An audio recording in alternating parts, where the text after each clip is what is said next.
Buenos días, hermanos. Buenos días. Qué gusto estar con ustedes en esta mañana aquí, compartiendo qué lindo lugar que tienen, ¿ah? O sea, lo lindo de disfrutar prácticamente en la naturaleza un culto, ¿verdad? Sí. A pesar de que veo que están en un esfuerzo por construir, pero como le escuchaba hace un rato a Consuelo, entre paredes a veces queremos estar, pero los que estamos entre paredes quisiéramos estar con ustedes. Así que qué bueno que Dios permite que estemos aquí. Yo no sé si se alcanza a ver atrás lo que se proyecta aquí. No sé si se alcanza a ver atrás. Bueno, qué buena vista que tienen. Entonces, ok. Bueno, en esta mañana, el título del tema del sermón que vamos a hablar se llama Nada es casualidad. ¿Y de qué vamos a tratar? Vamos a recordar cómo Dios a lo largo de la historia ha dirigido la historia y que muchos actos que muchas veces consideramos o pasamos desapercibidos o a veces experimentamos cosas que no entendemos por qué suceden, muchas veces nos olvidamos de que Dios realmente dirige cada cosa y que todo tiene un propósito. Nada es casualidad. Y A ver ahí. vamos a ver si es que va funcionando. Sí, ahí sí. Ahí sí. Dale nomás. Ok, no sé si ahora leen esas letritas de atrás, pero bueno, yo les voy a ir leyendo lo que dice ahí. Dice, en los anales de la historia, este es un texto del libro de educación, ¿sí? Y nos dice, en los anales de la historia humana, el crecimiento de las naciones, el levantamiento y la caída de los imperios, parecen depender de la voluntad y las proezas del hombre. Es decir, surge Babilonia porque Nabucodonosor. Viene luego otro rey, otro emperador, luego viene Alejandro Magno, y así creemos que son los seres humanos los que por su ambición han logrado desarrollar estos imperios, ¿no? Incluso Nabucodonosor dijo, gracias a mí, esta es la cabeza de oro, ¿verdad? Porque yo lo he hecho, y eso es lo que Nabucodonosor creía. Pero dice, los sucesos parecen ser determinados en gran parte por su poder o por su ambición o por su capricho. Pero en la palabra de Dios se descorre el velo y contemplamos detrás, encima, entre la trama y la urdimbre de los intereses. Y aquí hago una pausa. Cuando yo leía este texto entre la trama y la urdimbre, yo decía, a mí me venía la palabra trama, no dice cuando me dice qué está tramando esta persona, ¿no? Por eso de la urdimbre no tenía idea qué era. ¿Ustedes sí saben qué es la trama y la urdimbre? ¿Alguien sabe? ¿Alguien a ver, mi hermana ahí? Urdimbre creo que es cuando se hacen canastos, se entrelazan las piezas, se va armando. Ajá. Muy bien, tiene bastante sentido lo que está diciendo la hermana. Y verán, yo me puse a buscar el diccionario qué era, porque no tenía idea. O sea, dije, no tiene mucho sentido, urdimbre no tenía idea qué era. Y veo que, no sé si ven aquí, esto de aquí, los telares. ¿Ya? Estas líneas azules, las verticales, es la urdimbre. Y la trama son las laterales. ¿Ya? Entonces, lo de los canatos tiene mucho sentido, lo de la urdimbre. ¿Sí? Entonces, esto de los telares, ahí aprendí por primera vez en la vida que eso es la trama y la urdimbre. ¿Ya? Entonces, volviendo al texto, ahora, si ven que es importante a veces buscar el diccionario, porque a veces leemos textos y realmente los pasamos por alto y realmente no entendemos lo que nos está diciendo el texto, ¿no? Dice, pero, vuelvo a repetir, pero en la palabra de Dios se descorre el velo y contemplamos detrás, encima y entre la trama y la urdimbre, es decir, entre los enredos estos que hay ahí, ¿no? Entonces dice, entre la trama y la urdimbre, las pasiones y el poder de los hombres, los agentes del ser misericordioso, que ejecutan silenciosa y pacientemente los consejos de la voluntad de Dios. Es decir, a veces los gobernantes son puestos por Dios y muchas veces no saben que ellos están siendo utilizados de alguna manera para los planes de Dios. Nosotros, adicionalmente, Efesios 6:12 nos recuerda, nos dice, porque nuestra lucha no es contra seres humanos, sino contra poderes, contra autoridades, contra potestades que dominan este mundo de tinieblas, contra fuerzas espirituales malignas en las regiones celestiales. A veces vamos por la vida y nos olvidamos de estos detallitos, que hay poderes espirituales también que día a día también son con los que nosotros estamos batallando y tratan de batallar con nosotros también sin que nos demos cuenta. Pues tenemos en realidad una lucha desde el cielo que se da entre los poderes de las tinieblas, entre Satanás y entre los poderes de la luz y Jesús. Y todo esto también empezó nuevamente aquí en la tierra, se manifestó nuevamente en el Edén. Y en el Edén vemos que empieza la primera profecía bíblica que todos conocemos, en Génesis 3:15. Y aquí vemos que después de que la mujer cede a la tentación, Dios que le dice a Satanás, y pondré enemistad entre ti y la mujer, y entre tu simiente y la simiente suya. Esta te herirá en la cabeza, es decir, la simiente de la mujer, y tú le herirás en el calcañar o en el talón. ¿Sí? Todos conocemos esto y sabemos qué es esta profecía, ¿verdad? ¿A qué se refiere esta simiente de la mujer? ¿Quién es? Jesús. Muy bien. Entonces ahora, en este pasaje vemos 4 elementos claves. Uno es la mujer, otro es la enemistad que se genera, otro es la serpiente y las 2 simientes, la de la mujer y la de la serpiente. Vamos a ver que esto se va repitiendo varias veces a lo largo de la historia, este mismo modelo, hasta que llegamos a Apocalipsis, donde en Apocalipsis vamos a ver que hay una mujer que también está con un niño, un hijo que está naciendo, ¿no es cierto?, que era la simiente de esa mujer, y también hay un dragón que le está esperando a ese hijo, ¿no es cierto? Le está esperando ahí, y son las descendientes, la simiente de esto. Y vamos a ver que esta batalla se ha dado a lo largo de toda la historia, pero Dios asimismo, a lo largo de toda la historia, ha ido protegiendo a la simiente. Cuando Satanás supo que esta simiente le iba a herir en la cabeza, inmediatamente él trató toda la vida de destruir esa simiente. ¿Y de qué manera lo hizo? En primer lugar, cuando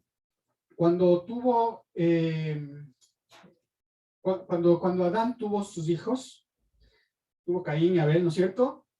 Mató a Abel, entonces vino el reemplazo que era Set, ¿no es cierto? Y vamos a ver que a lo largo de la historia, no sé, bueno, ahí no se ven los nombres, están muy chiquitos, pero dice, vamos a ver que empezamos Adán, y vienen los descendientes de Adán hasta que llega Noé. Varias generaciones pasaron. Y luego de Noé, varias generaciones, viene Abraham. Y de Abraham tenemos que viene Isaac, Jacob. Y dentro de Jacob viene uno de sus hijos, era Judá. Y dentro de Judá viene uno de sus descendientes, que era el rey David. Y pasan varias generaciones y del rey David tuvo 2 hijos. Uno era Salomón y del lado de Salomón viene José. Y luego tuvo otro hijo que se llamaba Natán. Y del lado de Natán viene María. Entonces, José y María, ¿quién vino? Jesús, que es el león de la tribu de Judá. ¿No es cierto? Entonces, vamos a ver que no es casualidad todo este linaje, cómo se dieron todas estas historias. Ahora, esto ya está muy chiquito y aquí lo que vemos es que es increíble cómo en la historia, los personajes bíblicos también tuvieron su lugar. Y aquí vemos esa línea rosadita, son los años en que vivió Abraham, más o menos desde el año 2165 a.C.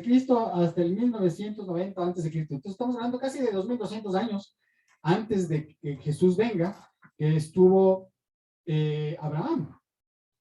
Y luego vamos a ver que dentro de este periodo, también ahí vemos los años en los que está los distintos hechos donde Abraham sacrifica a su hijo con años, fechas, horas. Hay gente que se ha dedicado, historiadores que se han dedicado a tratar de encontrar los años de la historia y los han encontrado. Entonces es interesante ver cómo la historia también, vamos a ver hoy día, cómo la historia también respalda a la Biblia. La Biblia no es solo una fábula, no es solo un cuento de hadas, sino que puede ser corroborada con la historia en muchos hechos asombrosos. Dentro de estas cosas, vamos a ver que Dios le dijo a Abraham que salga de Ur. Y Ur estaba por este lado, aquí, Ur de los Caldeos. Y se fue hasta Harán.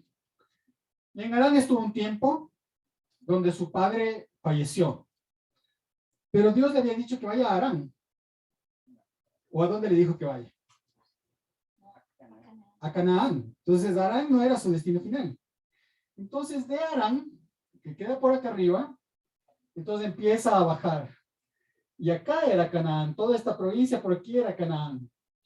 Entonces Abraham llega por acá, llega hasta Siquem, hasta el valle de Siquem. Y más acá abajito, vamos a ver que de Siquem está Moriah, donde fue a sacrificar a Isaac. Entonces no le sacrificó ahí, sino tuvo camino de 3 días para llegar hasta donde iba a ser sacrificado Isaac. ¿Ya? Pero vamos a ver que esa era la tierra prometida. Ahora, sin embargo, vamos a revisar Génesis 22, 16 y 17. Les invito a abrir sus Biblias. Génesis 22.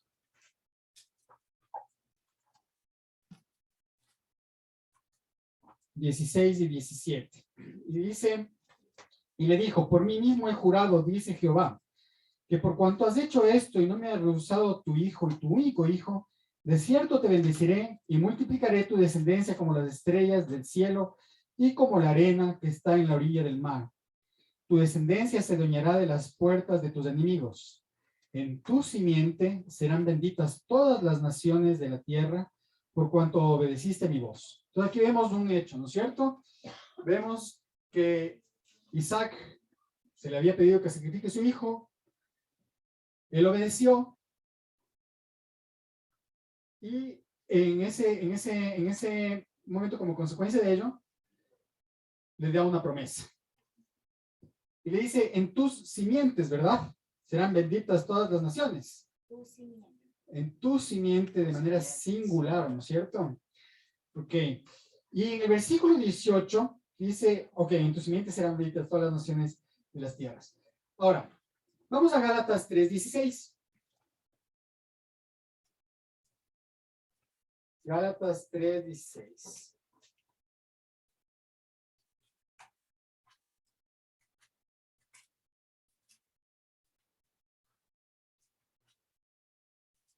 Ahora, vamos a hacer un paréntesis en esto, mientras encontramos Gálatas. Vemos cuántas personas, cuántas generaciones pasaron de Abraham hasta llegar a Jesús.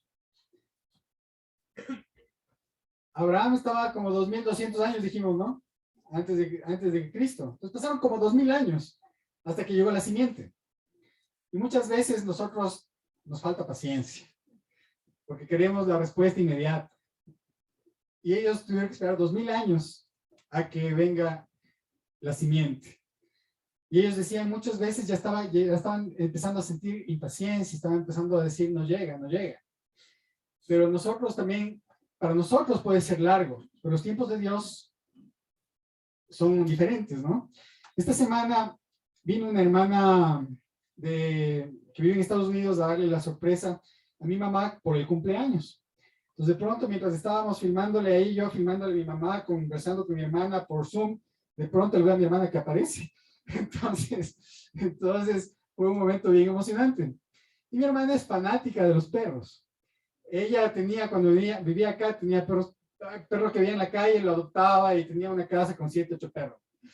Entonces uno de esos perritos era una perrita que se llamaba Didi. Y cuando ya se fue a Estados Unidos, no tenía dónde dejar, le encargó a su cuñada.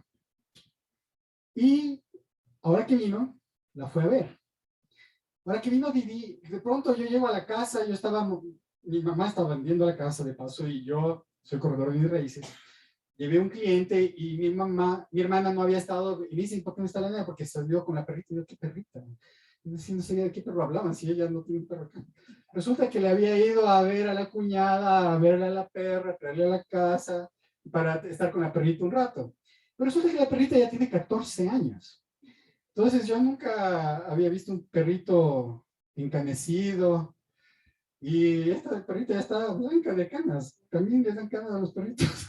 Entonces, y resulta que la Didi, que la conocía bien activa y todo, ahora estaba con un ojito con glaucoma, pero de pronto ya le ponían en el piso y ya camina súper lentito. O sea, 14 años, creo que es un año, por cada año de los perritos, creo que son 7 de los humanos, me parece, ¿no? Un equivalente parecido. Entonces la perrita tiene casi 100 años. Entonces, ahí uno se da cuenta de la vejez, ¿no es cierto? Que lo que pasa con los años. Pero para la perrita ya tiene 100 años, pero para nosotros son 14 años apenas, ¿no es cierto? Y decimos, ¿cómo puede ser que en tan pocos años esta perrita ya esté en ese estado tan deteriorado? Y lo mismo pasa con nosotros. Nosotros vivimos 70 años, pero para Dios 1000 años es como un día. Entonces Dios nos debe ver a nosotros como nosotros le vemos a la Didi. ¿No es cierto? ¿No es cierto? Entonces aquí yo veo que para nosotros es mucho tiempo, pero para Dios tiene un calendario que se va a ir cumpliendo y no necesariamente significa demasiado tiempo para Dios. Entonces ahora sí vamos a Gálatas 3:16. En Gálatas 3:16 dice, ahora bien, a Abraham fueron hechas las promesas y a su descendencia. No dice y a los descendientes, como si hablara de muchos, sino como de uno, y a tu descendencia, la cual es Cristo. ¿No es cierto? Entonces aquí nuevamente, bíblicamente, vemos que esa descendencia es Jesús. Ahora, vamos a Isaías 46, 9 al 11. El texto que leímos al inicio. Y aquí vamos a ver el poder de Dios. Con todos estos antecedentes vamos a ver qué es lo que Dios dice de sí mismo. En el versículo 9. Acordaos de las cosas pasadas, de los tiempos antiguos, porque yo soy Dios y no hay otro Dios. Aquí Dios está diciendo, yo soy Dios y no hay otro Dios. Ni hay nada semejante a mí. Ahora, ¿qué le caracteriza a Dios que le hace diferente del resto de dioses falsos? El versículo 10 nos dice que anuncio lo por venir desde el principio y desde la antigüedad lo que aún no era dicho. Que digo, mi plan permanecerá y haré lo que quiero. Te llamo del oriente al ave y de tierra lejana al hombre de mi plan. Yo hablé y lo haré venir. Lo he pensado y también lo llevaré a cabo. Entonces aquí vemos un Dios, en primer lugar, ¿qué le distingue aquí de lo que estamos viendo? Dos cosas que le distinguen a Dios de los dioses falsos. ¿Qué entendimos de aquí? ¿Qué descubrimos en estos versículos? Bueno, primero, bueno, aquí en este versículo es el que planifica y él anuncia las cosas con anticipación. Anuncia las cosas con anticipación. Ok. ¿Qué otra cosa? Su consejo permanece para siempre. Ok. Podemos resumir en dos cosas. La una, conoce el fin desde el principio, ¿no es cierto? Y lo que dice en el versículo 3:11 dice, lo he pensado y lo llevaré a cabo. Es decir, él hace planes e implementa sus planes. Es importante aquí entender el concepto para hacer, cuando nosotros queremos hacer algo, ¿no es cierto? Ya Dios lo hace. Primero tenemos que pensarlo, ¿no es cierto? Primero lo visualizamos y luego lo ejecutamos. A veces solo nos quedamos en el pensamiento y no ejecutamos nada, ¿no es cierto? Pero Dios lo piensa y lo hace, ¿verdad? Dios nos enseña un ejemplo de que tenemos que ser activos cuando queremos obtener metas. Ok, y muchas de estas cosas que conoce el fin desde el principio, por ejemplo, podemos ver ejemplificado a lo largo del Antiguo Testamento en muchas de las profecías. Y dentro de esas profecías existen las profecías mesiánicas, ¿Qué son las profecías mesiánicas? Todas las profecías que hay en el Antiguo Testamento acerca de la venida del Mesías, acerca de la venida de Jesús. ¿Cuántas profecías hay en el Antiguo Testamento acerca de la venida de Jesús? ¿Alguien sabe? Más o menos. ¿Idea? Más o menos. ¿Alguien se acuerda algo? ¿No? 3.490. Bueno, hay aproximadamente alrededor de unas 150. ¿Ya? Y saben que existe una prueba matemática de la existencia de Dios. ¿Alguien se ha puesto a pensar alguna vez que matemáticamente se puede comprobar la existencia de Dios? Resulta que otro de los versículos que nos recuerda las características de este Dios es Isaías 42, 8 y 9. Y dice, yo Jehová, este es mi nombre. A ningún otro daré mi gloria, ni a los ídolos mi alabanza. Y aquí ya se cumplieron las primeras cosas, y yo anuncio cosas nuevas. Antes que salgan a la luz, yo las haré saber. Nuevamente, recordando lo que se repitió en el capítulo 46. Ahora, existen 150, bueno, más de 125 profecías en el Antiguo Testamento acerca de la venida del Mesías. Pero antes de entender qué significa esto, tenemos que recordar que existen 66 libros de la Biblia. Pero este librito que tenemos en nuestras manos, ¿cuántos libros tiene? 66. ¿Y en cuántos continentes se escribió este libro? ¿Alguien sabe? Europa, Asia, África, ¿correcto? Entonces, estamos hablando de 3 continentes. ¿En cuántos idiomas se escribió este libro? Hebreo, arameo y griego, 3 idiomas. ¿A lo largo de cuánto tiempo se escribió este libro? 3.500 años. Más o menos 1500 años. ¿Cuántos autores tiene este libro? 40 autores, muy bien. Tiene 40 autores. Ahora, ustedes se ponen a pensar que estos 40 autores eran desde pescadores hasta reyes, ¿no? Y vivían en lugares diferentes, en épocas distintas, con cientos de años de separación entre unos y otros, en lugares diferentes, y todos escribieron acerca del mismo individuo, de una u otra manera.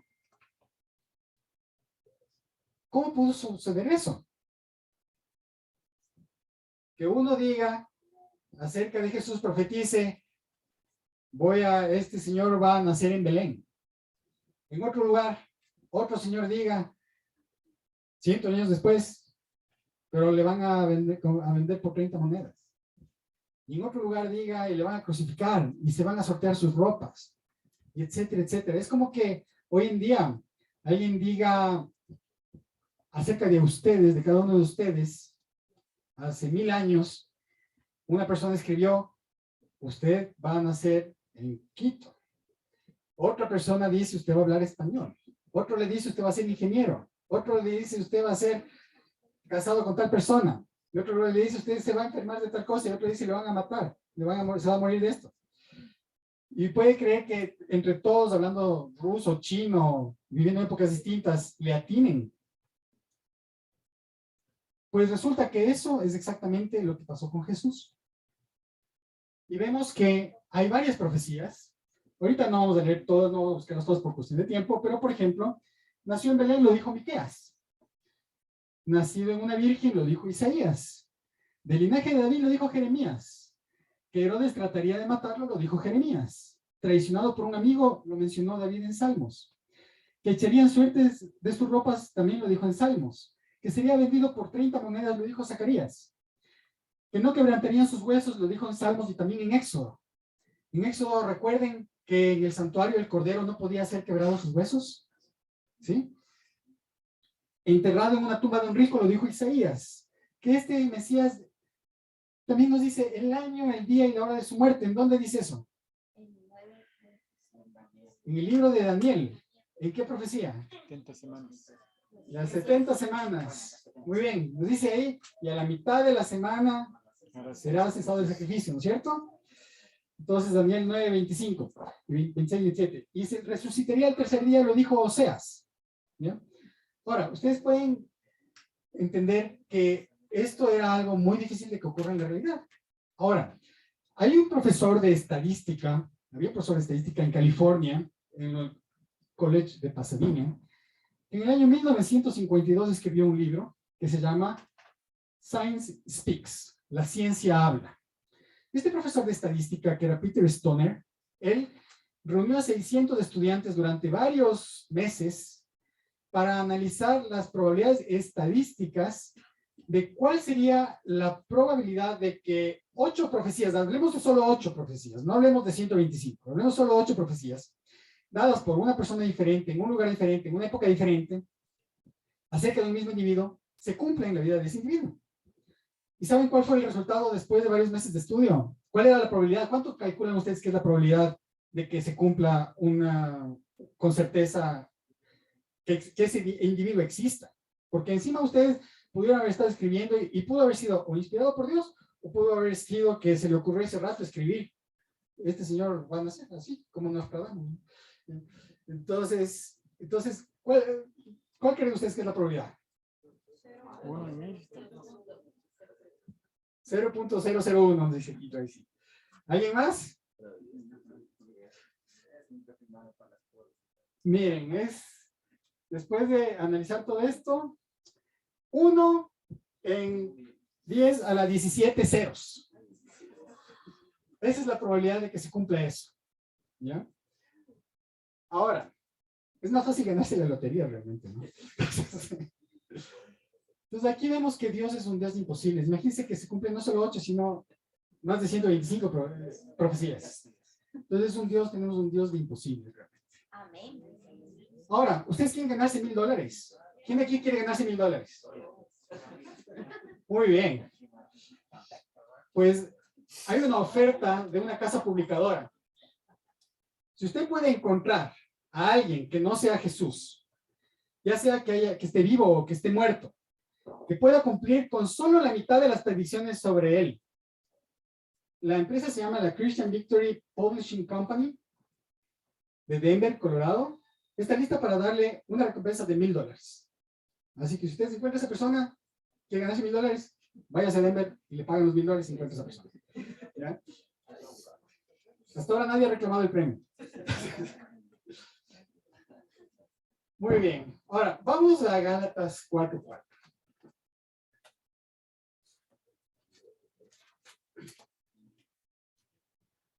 Y nos dice, pero cuando vino el cumplimiento del tiempo, Dios envió a su Hijo, nacido de mujer, nacido bajo la ley, para redimir a los que estaban bajo la ley, a fin de que recibiéramos la adopción de hijos.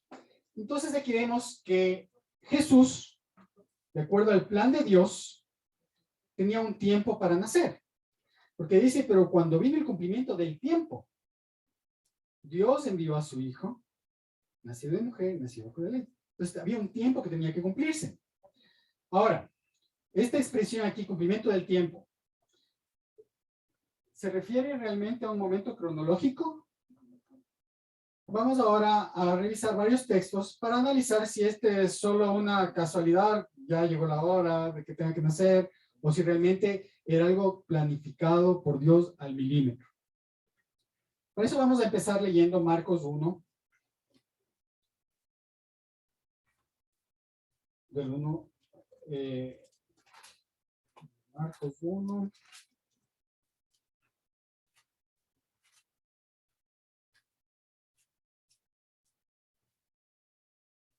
Y el versículo 15. Aquí en el contexto, Jesús había sido bautizado, ya había sido llevado por el Espíritu Santo a que sea tentado en el desierto, y luego que volvió, en el versículo 14 y el 15 nos dice lo siguiente: después que Juan fue encarcelado, Jesús fue a Galilea predicando el evangelio del reino de Dios. Y decía, el tiempo se ha cumplido y el reino de Dios se ha acercado. Arrepentíos y creed en el evangelio. Pero aquí nuevamente nos vuelve a decir, el tiempo se ha cumplido. Ahora, ¿qué tiempo se estaba cumpliendo en este momento, en este pasaje? ¿Alguien tiene idea? ¿Cuál de ellas? Las 70 semanas. Muy bien. La profecía de las 70 semanas se había cumplido ya y era el momento de que Jesús inicie su ministerio. Y aquí vemos, no sé si se alcanza a ver allá, pero tenemos aquí las 70 semanas. Entonces, todos sabemos, ¿no? Que inicia con el decreto para restaurar Jerusalén en el año 457. Pasaron 7 semanas, que eran 7 por 7, 49 años. Llegamos hasta el 408, donde se reconstruyó el templo de Jerusalén. Y de ahí iban a llegar a pasar 62 semanas más. Y llegaría el Mesías príncipe. Esto llega al año 27. Entonces aquí en Marcos estamos hablando de que esto está sucediendo en el año 27. Justo Jesús había bautizado. Iniciaba su ministerio.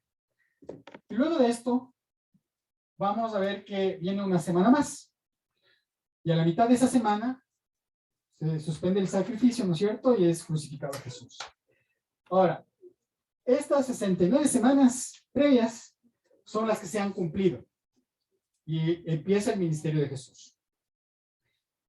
Ahora, el deseado de todas las gentes, en la página 23 nos dice, la venida del Salvador así había sido predicha en el Edén. Vimos eso ya en Génesis 3:15, ¿no es cierto? Cuando Adán y Eva oyeron por primera vez la promesa, esperaban que se cumpliese pronto. Dieron gozosamente la bienvenida a su primogénito. Ellos esperando que fuese el libertador, es decir, ellos creían, ¿quién es el primogénito de Adán y Eva? ¿Abel o Caín? Caín. Ellos creían que Caín iba a ser su salvador, ¿ya? Y le salió el tiro por la culata, ¿no? Entonces, luego creían que era Abel, y le matan a Abel. Luego dice, viene el reemplazo, Set, ¿no es cierto? Entonces, dieron gozosamente la bienvenida a su primogénito, esperando que él fuese el libertador. Pero el cumplimiento de la promesa tardó. Los que la recibieron primero murieron sin verla. Claro, tardó más de 2000 años, ¿no es cierto? 2000 años era Abraham, pero hay otros casi 2000 años más hasta entre Adán y Abraham, ¿no? Entonces como 4000 años, ¿no? Entonces, desde los días de Enoc, la promesa fue repetida por medio de los patriarcas y los profetas, manteniendo viva la esperanza de su aparición. Y sin embargo, no había venido. Entonces parece que a veces nosotros le pedimos a Dios algo y le decimos, Señor, necesito esto, pero necesito para ayer. Necesito ya, ¿por qué te demoras tanto? Nosotros tenemos que tener paciencia, a coordinar nuestros tiempos con los tiempos de Dios. Dios conoce mejor el momento en que nosotros necesitamos recibir las cosas que queremos, si es que lo que queremos es lo mejor para nosotros. La profecía de Daniel revelaba el tiempo de su advenimiento, pero no todos interpretaban correctamente el mensaje. Transcurrió un siglo tras otro y las voces de los profetas cesaron. La mano del opresor pesaba sobre Israel. ¿Cuánto tiempo estuvo Israel sin profetas?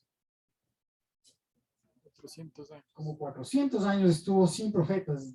Dejó de haber mensajes de Dios a través de los profetas durante 400 años.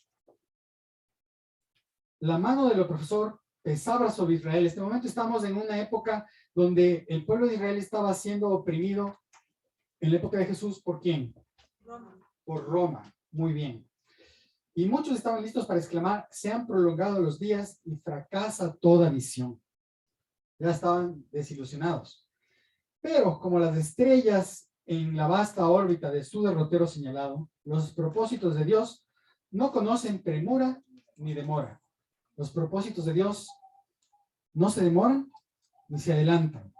Están en el tiempo exacto. Es más o menos como el cometa Halley, ¿no? ¿Cada cuántos años pasa por la Tierra?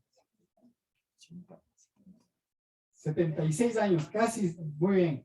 Cada 76 años pasa, ¿no? Y nuestra generación tuvo el privilegio de que pasó el cometa Halley mientras nosotros estuvimos vivos, ¿no? Si lo vieron alguna vez o se enteraron de que pasó el cometa Halley. En esta época yo creo que tenía unos 20 años, 18 años, 19 años, por ahí, un montón de años, que el cometa pasó, ¿no? Sí. Entonces ya no volveremos a saber que el cometa pasa acá. Una vez en la vida se ve eso, ¿no? Entonces, así como los astros son exactos, los planes de Dios son exactos. Ahora vamos a ver Juan 5:30.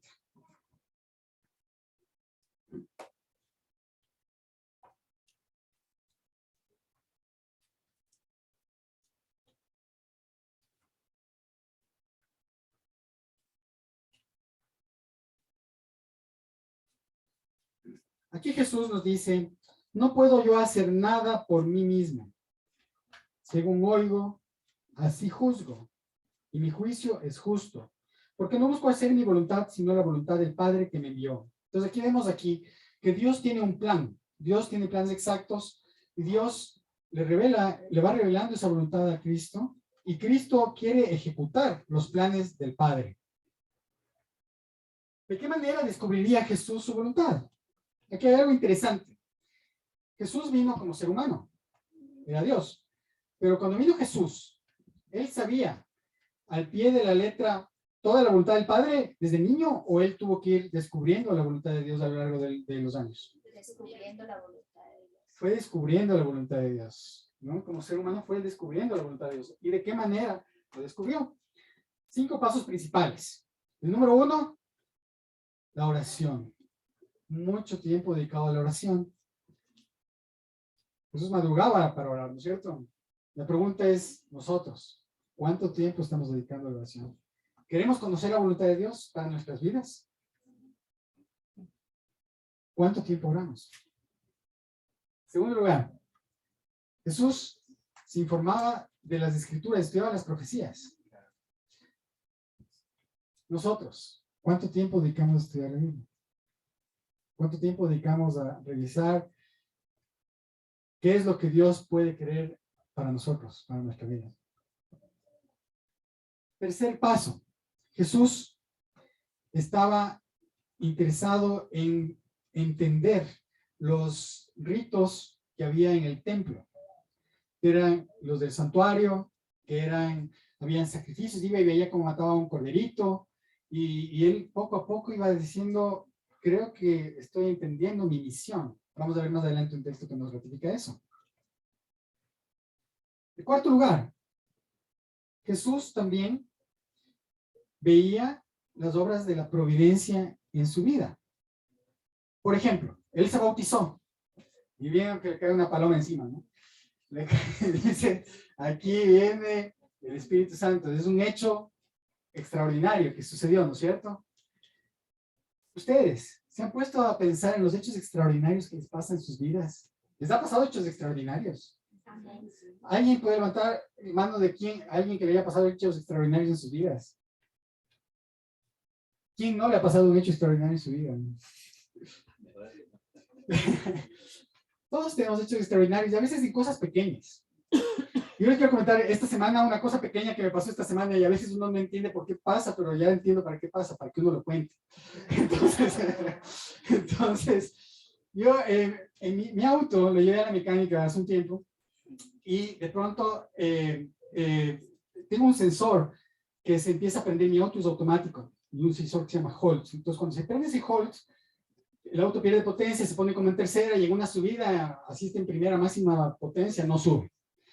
¿Ya? Y de pronto, hace unos años me pasó eso y de pronto esa cosa se quedó prendida y me tocó cambiar todo como el cerebro de la caja de cambios. Y ahora se me empezó a prender de nuevo y dije, oh no, chuta, otra vez está prendiendo esto, ¿no? Entonces en eso le llevo al mecánico y me lo entrega y otra vez ya me entrega, se vuelve a prender este. Dije, bueno, le llevo y otra vez me dice, venga, otro rato. Entonces, porque ahorita no tengo tiempo para usted. Y 2 semanas pasé, pero de maravilla. O sea, no se prendió, dije, qué raro, ya se arregló. Y la semana pasada, otra vez se empezó a prender el este. Y de esas casualidades de la vida, yo estoy vendiendo un terreno en este sector, en una zona que se llama La Cocha. Ustedes deben conocer, ¿no? De esta zona. Y entonces, creo que no tengo... He estado promocionando un montón de tiempo y a los meses una persona que quiere visitar ese terreno y fue esta semana y esta semana con mi carro así. Entonces yo vengo moviendo y cada 3 cuadras se me empezó a prender el bendito foco y otra vez apagar, prender para seguir avanzando. Otras 3 cuadras, apagar, prender, seguir avanzando y así hasta llegar a la Mercedes de Quito, ¿no? Entonces, y luego el regreso. Entonces yo decía, bueno, y tengo que predicar este sábado acá, ¿no? Entonces dije, ¿y ahora? Entonces dije, bueno, pues yo hablando con unos amigos, todo, íbamos a venir con unos amigos, me han dicho que me iban a acompañar. Total que esta semana dice, no, ¿sabes qué? No voy a poder. Bueno, pues me voy tal cual, como sea. Total que desde el jueves que le prendo el carro, no se está apagando y prendiendo el servicio foco. Y hoy viene todo el trayecto sin que se apague y se prenda y no le he topado el carro. No le he hecho nada. Entonces yo digo, actos providenciales del Señor, yo lo veo de esa manera. ¿Ya? No sé si saliendo de aquí se me vuelve a prender y perder, pero por lo menos para llegar hoy día, entonces, ya después de aquí no sé qué pase.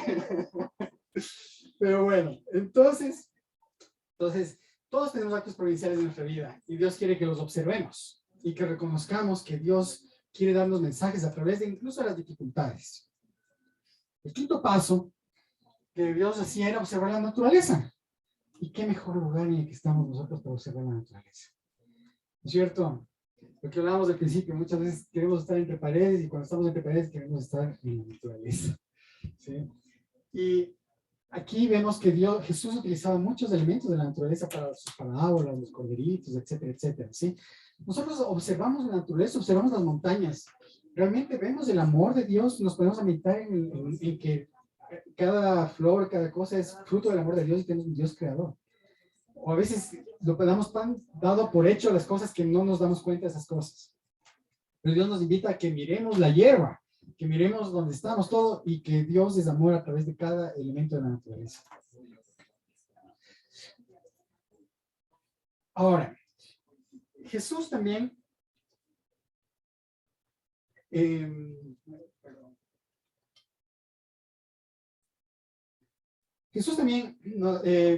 vino para hacer ciertos milagros, pero vamos a ver que hubo una persona que nació para que la voluntad de Dios se vea cumplida. Y vemos en el capítulo 9 de Juan, en el versículo 2, aquí Jesús está curando a un ciego. Y le dice, y le preguntaron los discípulos, diciendo, ¿Rabí quién pecó, este o sus padres, para que haya nacido ciego? Y respondió Jesús, no es que pecó este ni sus padres, sino que para que las obras de Dios se manifiesten en él, es que esta persona nació. Y a veces decimos, chuta, qué pena nació esta persona, y yo de ciego decía, también qué pena, ¿por qué nací ciego? No me preguntaría. Pero esta persona en particular nació para que el Jesús pueda manifestar sus obras en él, para que las obras de Dios sean manifestadas en él. Llegó el tiempo para que esta persona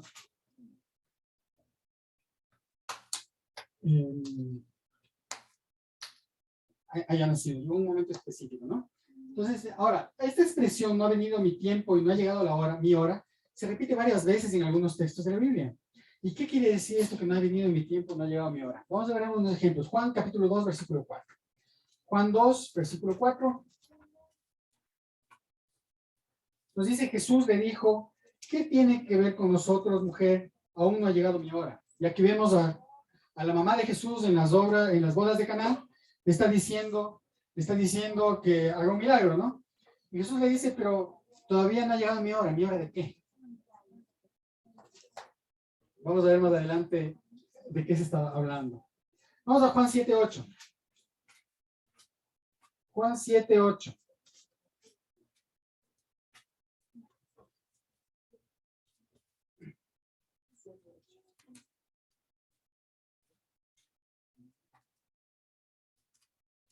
Perdón, Juan 7:6. Entonces Jesús le dijo, mi tiempo aún no ha llegado, pero vuestro tiempo siempre está preparado. Aquí estamos hablando de un contexto en que los hermanos de Jesús le estaban invitando a que vaya a las fiestas de los tabernáculos. Las fiestas de los tabernáculos era la fiesta, ¿alguien sabe para qué era esa fiesta? ¿Qué se recordaba en esa fiesta? ¿Cómo se celebraba esa fiesta? ¿Cómo se celebran hoy día esa fiesta? Con ramas, las hacían enramadas y se había comido. Exacto. ¿Y qué recordaba esa fiesta? Recordaba su peregrinaje por el desierto. Exacto, ellos vivieron en tiendas durante el desierto, ¿no? Y hoy en día los judíos incluso arman carpas ahí en sus patios para celebrar la fiesta de los tabernáculos hasta el día de hoy, ¿ya? Entonces, recordando eso, ¿no? Estamos aquí en una carpa aquí. Entonces, estamos aquí en la fiesta de los tabernáculos.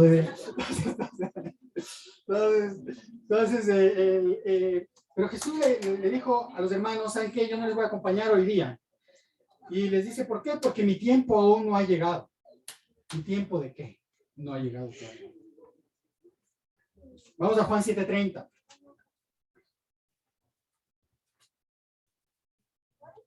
Entonces intentaban prenderlo, pero ninguno le echó mano, porque aún no había llegado su hora. Y muchos de la multitud creyeron en él. Y decía, cuando el Cristo venga, hará más señales que las que éste hace. A Jesús le intentaron prender muchas ocasiones, pero siempre en un momento no le lograban agarrar, y a pesar de que estaban a veces en un montón de gente, le querían botar a un precipicio y él se desaparecía. ¿Cómo puede ser eso que en medio de tanta gente uno quiera desaparecerse y se pueda desaparecer? Quizás, como dice Jesús aquí, todavía no era el momento de que lo prendan, ¿sí? Y aún no había llegado su hora. Vamos al capítulo 8, versículo 20. Estas palabras habló Jesús en lugar de las ofrendas, enseñando en el templo, y nadie lo prendió porque aún no había llegado su hora. Aquí en otro momento que lo quisieron agarrar. Tampoco había llegado su hora. Vamos a Lucas 22. Lucas 22, del 52 al 53. Lucas 22, del 22 al 53. Hemos visto 3 veces que no han llegado la hora. Ahora vamos a ver un momento en el que ya les llegó la hora. 22, 52 al 53. Entonces Jesús dijo a los principales sacerdotes, a los jefes de la guardia del templo y a los ancianos que habían venido contra él: como contra un ladrón habéis salido con espadas y palos, habiendo estado con vosotros cada día en el templo, no extendisteis las manos contra mí, pero esta es vuestra hora y la potestad de las tinieblas. Ok, había estado con los sacerdotes todo el tiempo, no lo prendieron, pero esta es vuestra hora, dice, y la potestad de las tinieblas. Ahora sí es vuestra hora. Vamos a otro ejemplo donde Jesús también se escapó, en Juan 10:39. Juan 10:39. Intentaron otra vez prenderlo, pero él se escapó de sus manos. Aquí se escapó. Y vamos a ver más adelante, en Juan 11, del versículo 5 al 9, un hecho interesante. Aquí viene la muerte de Lázaro, relata la muerte de Lázaro. Y resulta que viene Marta y su hermana y le cuentan que Lázaro estaba enfermo. Y el versículo 5 dice, llamaba Jesús a Marta, a su hermana y a Lázaro. Y cuando oyó pues que estaba enfermo, se quedó 2 días más en el lugar donde estaba. Ustedes cuando tienen un pariente que está agonizando, ¿qué es lo que hacen? Salen corriendo a verle o se quedan 2 días esperando a ver si me ahorro el viaje o qué.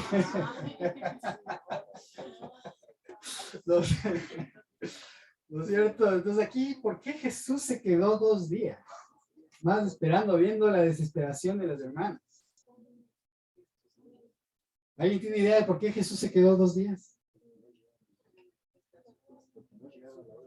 ¿No llegaba la hora? Para manifestar su poder. Muy bien, dice el desierto de las gentes que si Jesús hubiera ido donde Lázaro, la enfermedad hubiera desaparecido porque la enfermedad no podía estar en su presencia. Y Lázaro se habría curado, pero no habría podido mostrar su poder de resucitar a un muerto que lo ratificaba como un Mesías. Y ahora estaba llegando el momento en el que él tenía que manifestarse y que la gente tenía que reconocerlo como el Mesías.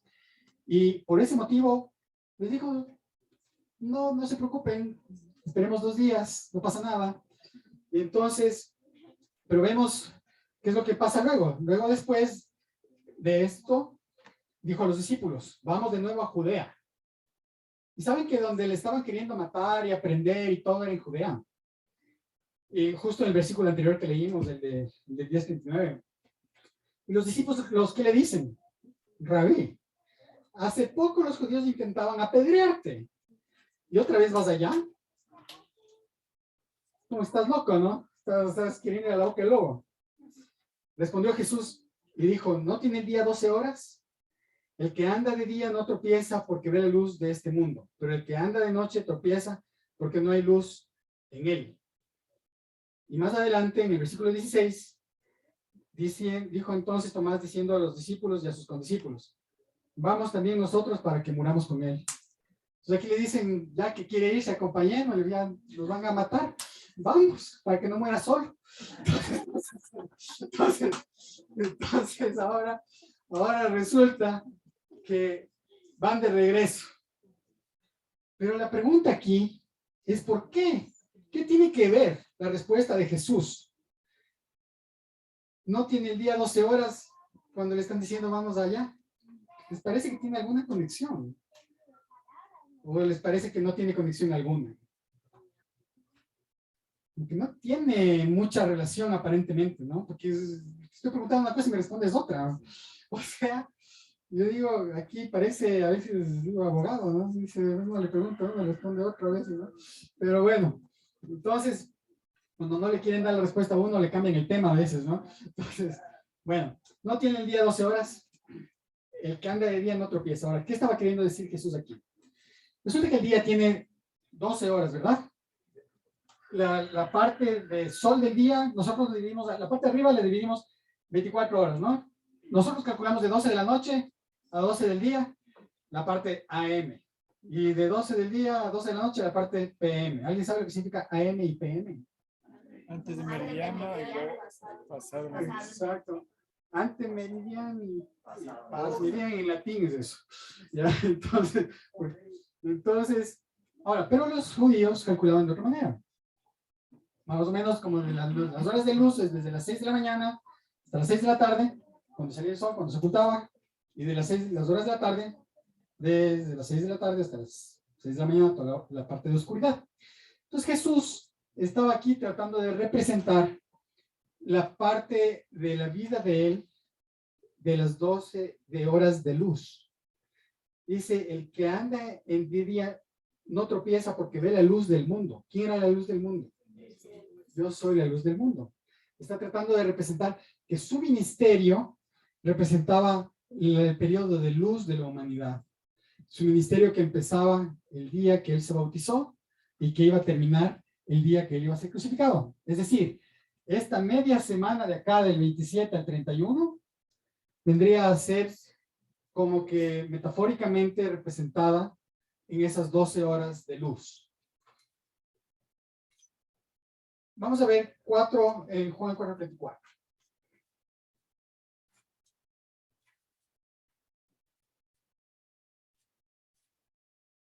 Jesús dice, mi comida es que se haga la voluntad del que me envió y que acabe su obra.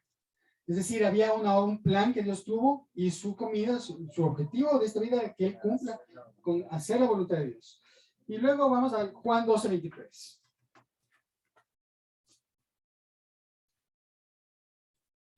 Jesús le respondió diciendo, ha llegado la hora para que el Hijo del Hombre sea glorificado. Es decir, vamos viendo que Jesús estaba aquí con unos griegos que le vinieron a visitar después de la entrada triunfal de Jerusalén. Es decir, si la hora 1 es en el momento en el que Jesús inicia su ministerio, ¿en qué hora estaríamos más o menos aquí? El momento que ya entró triunfalmente a Jerusalén y le visitan los griegos, donde él dice, ha llegado, él reconoce ese hecho como que ha llegado la hora para que el Hijo de Dios sea glorificado. Ya estaríamos de las 11, 11:30, ¿no? Entonces estamos ya cerca de las 12. Y vamos a ver, en el versículo 27, nos dice, ahora está turbada mi alma. ¿Y qué diré? Padre, sálvame de esta hora. Para esto he llegado a esta hora. Gabriel, perdón. Entonces, la parte donde llegó la hora es en la entrada de Jerusalén. No, la hora, vamos a ver qué es la hora. Todavía no has dicho. Todavía no llega la hora. Todavía aquí Jesús está reconociendo que está llegando la hora. Ahí está. ¿No es cierto? Dice, para esto he llegado a esta hora.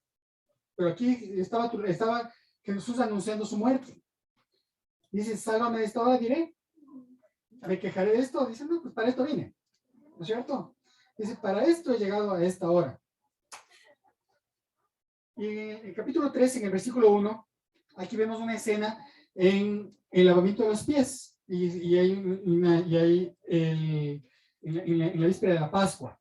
Dice, antes de la fiesta de la Pascua, sabiendo Jesús que su hora había llegado para que pasara de este mundo al Padre, como había amado a los suyos que estaban en el mundo, los amó hasta el fin. Entonces aquí vemos la hora para la que vino. ¿Cuál era la hora esta? Para que pasara de este mundo al Padre, como había amado a los suyos. Entonces aquí vemos que realmente sabiendo que Jesús sabía que su hora había llegado. Entonces recordemos, cuando estaba con su mamá en las bodas de Caná, la hora no había llegado todavía. Cuando se escapó varias veces de los sacerdotes y de la gente que le quería matar, tampoco era la hora. Pero él ya cuando empieza la hora, cuando se va llegando la hora, él ya no se escapa. Él ya no huye. Él, es más, sabiendo que le van a matar en Judea, va a Judea. Y por eso es que dice aquí el Cordero de Dios que vino como oveja, fue caminando hacia el matadero, ¿no? Ahí es cuando entendemos ese versículo. Jesús fue solito a buscar el lugar donde tenía que cumplirse su hora. No es que lo fueran persiguiendo a agarrarlo. Ahora en el capítulo 17, en el versículo 1, dice, estas cosas habló Jesús y levantando los ojos al cielo, Padre, la hora ha llegado. Glorifica a tu Hijo para que también tu Hijo te glorifique a ti. Había llegado el momento de ser entregado. ¿Y en qué momento Él está haciendo eso? Él se fue ahora al Getsemaní. Y en Mateo 26, en el capítulo 26, 45,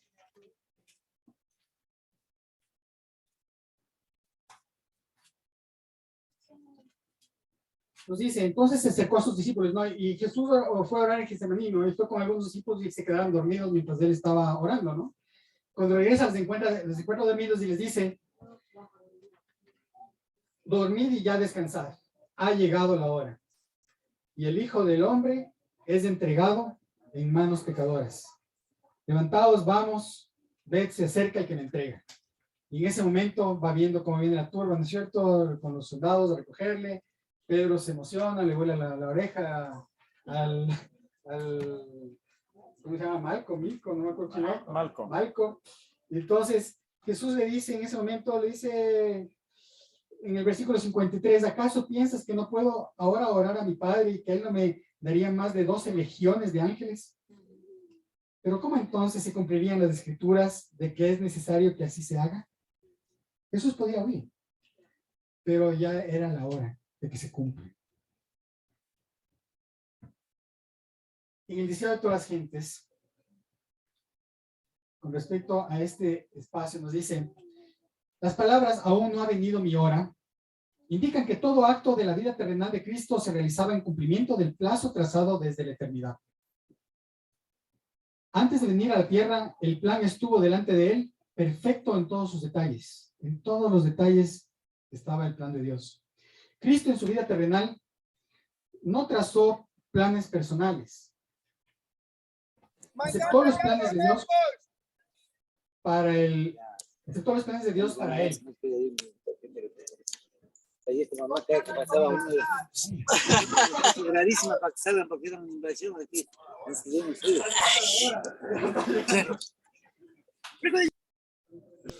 ¿Te quieres que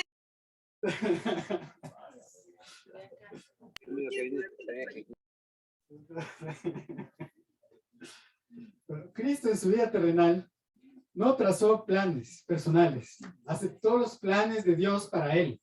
Y día tras día, el Padre se los revelaba. Día tras día, el Padre se los revelaba.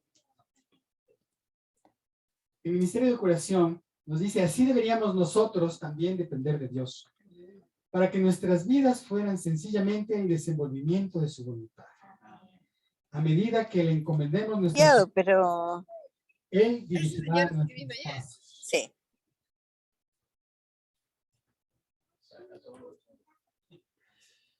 El deseo de todas las gentes, cuando nos habla de la niñez de Jesús, dice, por primera vez el niño Jesús miraba el templo, veía a los sacerdotes de algos vestidos cumplir su solemne ministerio, contemplaba la sangrante víctima sobre el altar del sacrificio. Juntamente con los adoradores se inclinaba en oración mientras que la nube de incienso ascendía delante de Dios. Presenciaba los impresionantes ritos del servicio pascual. Día tras día veía más claramente su significado. Todo acto parecía ligado a su propia vida. Se despertaban nuevos impulsos en él. Silencioso y absorto, parecía estar estudiando un gran problema. El misterio de su misión se estaba revelando al Salvador. Entonces vemos cómo la misión de Dios se estaba empezando a revelar. Desde niño él estaba empezando a comprender su misión de venir a dar su vida por nosotros. Y cuando él estaba en la cruz, estas profecías que vimos hace un rato echaron suerte sobre sus vestidos. Él se dio a haber estado acordado cuando decía el Salmos 22:18, repartieron entre sí mis vestiduras y sobre mi ropa echaron suerte. No es que él les dijo, oigan, guardias, échense la suerte de mis ropas para que se cumpla la escritura. Se estaba haciendo eso y él estaba recordando que eso ya estaba trazado en el plan de Dios. Luego le dieron a comer y él dice, y le dieron vinagre, ¿no es cierto? No es que le dijo, oiga, guardia, me acuerdo de decir, pásenme un poquito de vinagre, porque necesito que se cumpla la escritura. No, él estaba recordando Salmo 69:21, donde él dijo, me pusieron además hiel por comida y en mi sed me dieron a beber vinagre. También no le estaba haciendo a todos, oigan, estoy aquí crucificado, búrlense nomás de mí. Él estaba recordando 22:7, dijo, todo el que me ve se burla de mí, me hacen gestos de rechazo y me tratan mal, escrito cientos de años antes. Y cuando Jesús estaba expirando, dijo, en tus manos encomiendo mi espíritu. Se cumplió lo que en Salmos 31 dijo, Salmos 31:5, en tu mano encomiendo mi espíritu. Tú me has redimido, oh Jehová, Dios de verdad. Jesús estaba repitiendo lo que ya David escribió cientos de años antes. Y como vemos aquí las cosas que vimos ya que se cumplieron, todas estas, Jesús pudo haber dicho, me vendieron, me iban a vender por 30 monedas de plata, me iban a enterrar en la tumba de un rico. Sabían que voy a resucitar el tercer día. Ahora, ¿qué hay acerca de nosotros? ¿Tiene Dios un plan personal para nosotros? ¿Tiene Dios un personal para nuestra vida? ¿Conocemos ese plan para nuestra vida? Cristo, en Misterio de Curación, nos dice, en su vida terrenal no se trazó planes personales, aceptó los planes de Dios para él, y día tras día el Padre se lo revelaba, como ya lo vimos hace un rato, pero dice algo más, así deberíamos depender de Dios para nuestras vidas, que nuestras vidas fueran sencillamente